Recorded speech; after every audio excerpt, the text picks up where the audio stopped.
welcome to Let's Talk Barca. In this episode of Let's Talk Barca, episode 7, we're going to finish.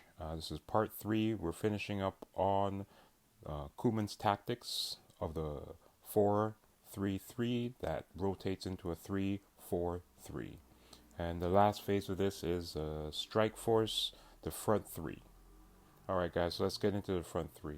Alright, so just like with the other videos, what I want you to do is first, before we get into it, if you haven't already, first take a look at the last 2 videos. Part 1, there you go up here.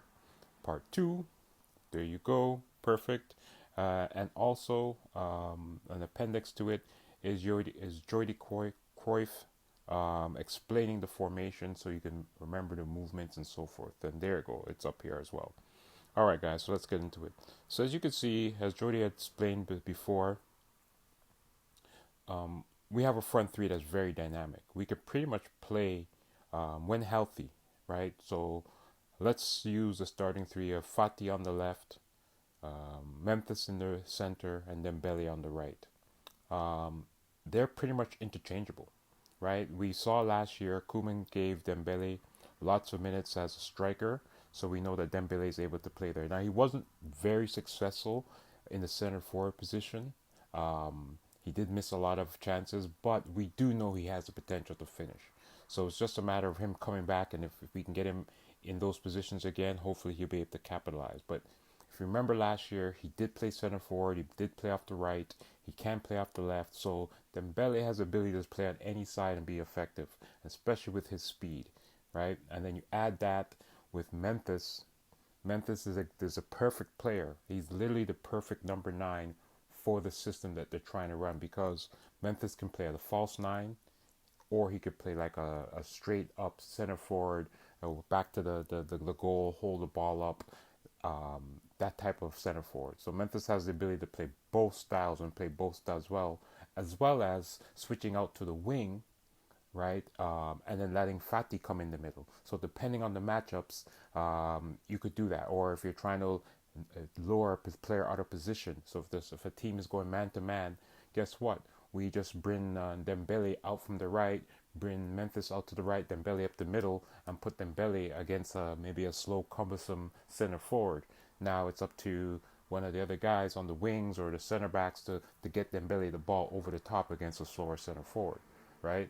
Or if it's maybe the other way, maybe Memphis drops deep to pick up the ball. When he drops deep, it creates space. Fati and Dembele come in wide from the wings to attack the space. And now that we have the speed, all of a sudden the space is very easy to take care of. It also means teams are not going to press us so much. So right now, teams can press us because they don't really fear the speed over the top. Now with Fati returning, we're going to see that less likely to happen because they're going to be afraid of Fati's speed and his trickery on the one-on-ones, as well as when Dembele gets back, we're going to see that as well. And then, if Koeman can get Demir going, then, we also have a very good strike force, right? So right now, if we're honest and we look at it, guys, there are opportunities for us to score. We're not taking those chances. I don't think Memphis Depay would say that he's taken all his chances. Now it's a matter of getting Fati healthy. He should be up and running to play at least 45 to 60 minutes in the next game. And then once he gets up and running, guys, we're in great shape. So as Fati gets more and more into conditioning and game shape, we're going to see that now we're going to be looking towards Aguero. And now Aguero should be back by the second or third game after the break, and that should give us more options because now we have a true 9. So Aguero is a true number 9, and just by having Aguero on the pitch should result in additional goals for us. He should be able to poach 1 or 2 extra goals, win us 1 or 2 extra games once he's up and working. So once we have Fati, Memphis, and Aguero up and running, we should have it won't be as balanced because Memphis doesn't necessarily play on the right as well, so he doesn't cut in as well. He likes to play on the left like Fati. That's why Dembele is so important, because Dembele, he'll balance it off a little bit more. So now we dealt with Fati, Memphis, and Aguero. Now let's take a look at Demir.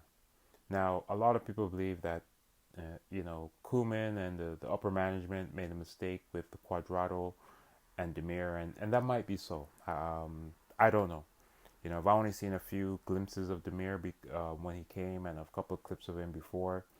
But what I did see, he did look talented.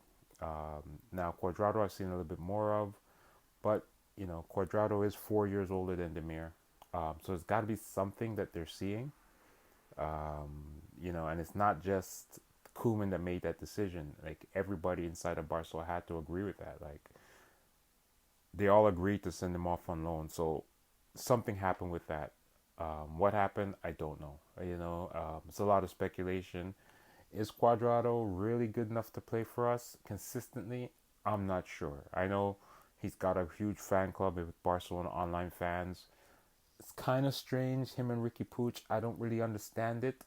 I'm not saying that they're not good players, but they just don't seem to be good enough for our team. And let's be honest, no one's come in with an offer to buy them. Like Ilias came out and has been gone. Like look, Ilias came and left.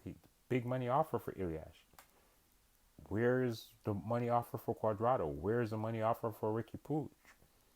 No one wants these guys, right? So they're not really playing for us, but no one really coming in with no big money offer to pull them away.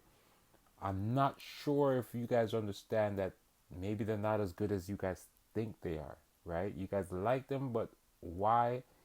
I don't know if you guys actually know. So, leave it with that being said, I just want to end it off now with my last bit of thoughts. And I believe that up until this point, it was totally unfair to judge Koeman. I mean, at the start of the preseason, we all thought that we would have a starting lineup of Memphis, Dembele, and Griezmann, Messi. We thought these guys would be in our lineup. Aguero. We thought this was going to be our attacking lineup. And then we got closer to the preseason, we realized, well, Messi won't be involved. Right? And then we play a few games preseason. We look good. We win our first game 4-2. We score a couple of goals. We're looking good. We're looking smooth. Then they say, okay, we're gonna sell Griezmann, and now all of a sudden it's our offensive line goes from Griezmann, Memphis, and Brathwaite. Then it's all of a sudden it's Demir, Memphis, and Brathwaite. Then all of a sudden it's Memphis and Demir and Luke de Jong.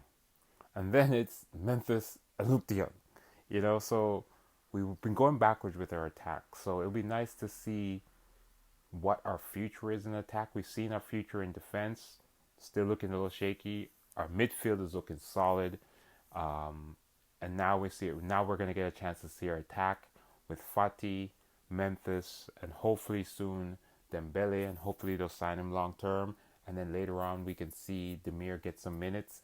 Hopefully, Koeman could get Demir up to that type of level that he's so far seemed to have done with Gavi as well as Pedri.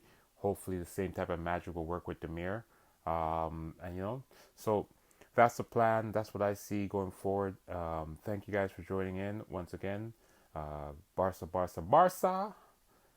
If you know, you know. And if you don't know, you just don't know. Don't forget, people, like and subscribe.